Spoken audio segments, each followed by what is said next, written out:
presentation, you can make eye contact with those people, and they will most likely smile encouragingly at you as you present. In other words, make some friends before you present. Your general structure for your presentation will be similar to other styles of writing we have discussed. You'll have an introduction, body, and conclusions.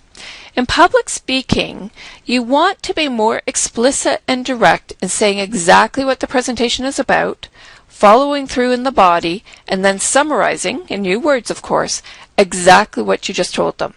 Remember that with an oral presentation, the audience cannot refer back to an article if they forget something. You have to make sure your presentation can stick in their head. One good method is to tell stories or anecdotes. People remember stories really well. Of course, the stories must be relevant to your topic. Just as in moving from one point to the next in written work, it's important to alert your audience when you're about to say something important or if you're moving from one section to the next.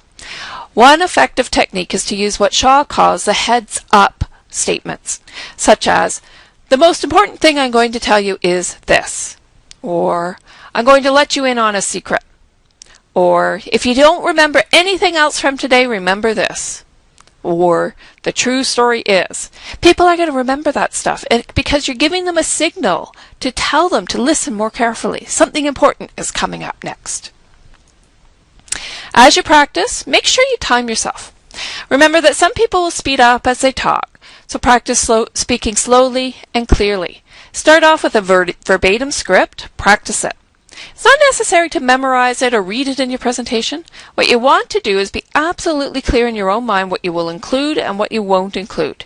You don't want to waste your presentation time hemming or hawing or trying to remember something. From your script, you can then create either note cards or a PowerPoint presentation. In both cases, you do not want to have too much information on a single note card or slide.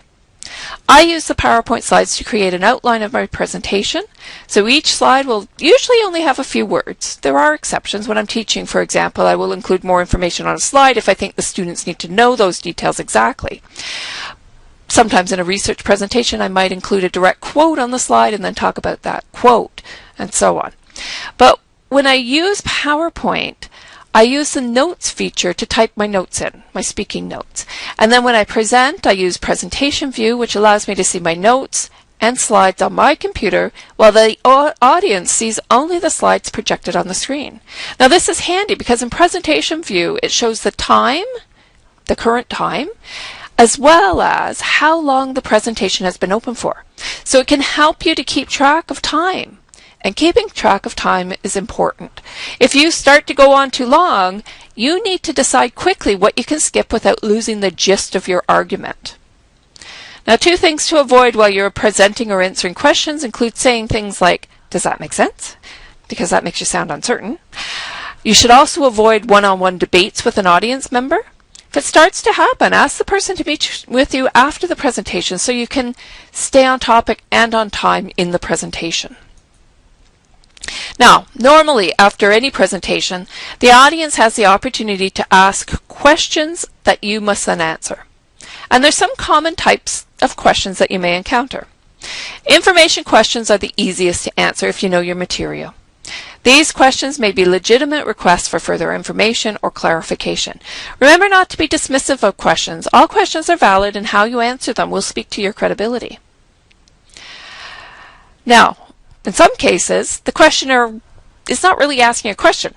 Instead, the person is making a statement that shows how much she knows, or as a lead-in to speak about his or her own project. So a useful response to this type of question is, "That's interesting, and it reminds me of," and then you give a story that brings you back to your own topic. Alternatively, you can just say that sounds like an interesting project, and of course, if it's relevant, then you can address it in more detail. Some questions are really attempts to undermine the presenter's credibility. They may come in the form of impossible to answer questions such as, "Are you still trying to destroy the property rights of all citizens in suburbia?" You can respond to these types of questions by restating your thesis or your purpose. Remember, avoid entering into a one-on-one debate.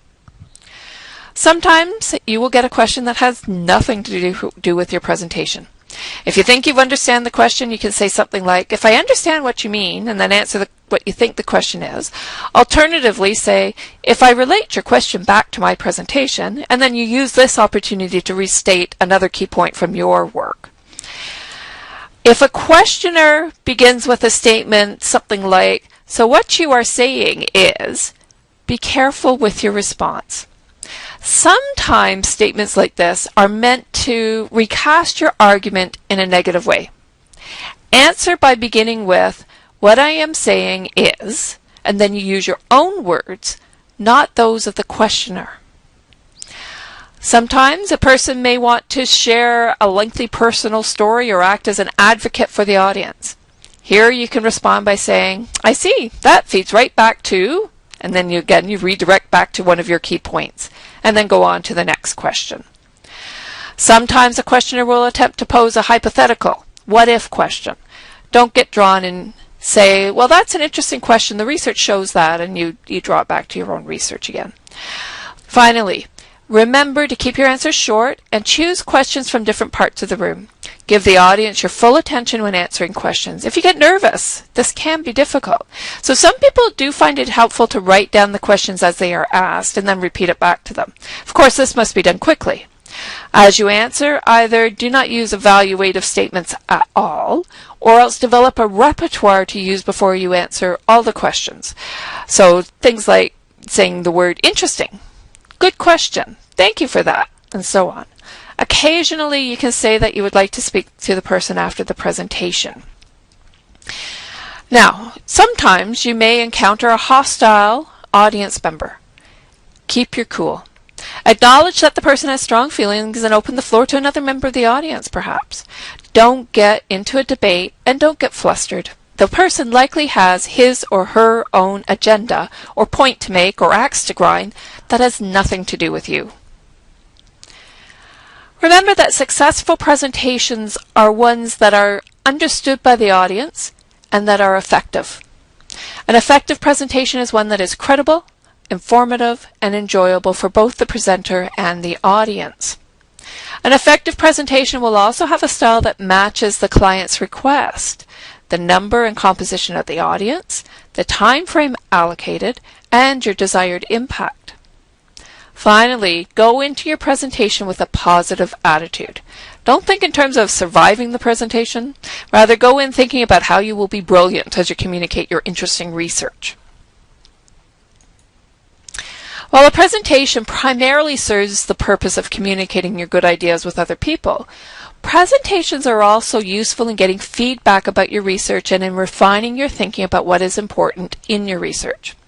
After your presentation, while it is still fresh in your mind, review what you have written for your essay. Is your paper as clearly written as it could be? Have you changed your mind about your organization? After responding to audience questions, are there any holes in your paper that need to be addressed? Think about how your presentation flowed as well as where the audience had questions.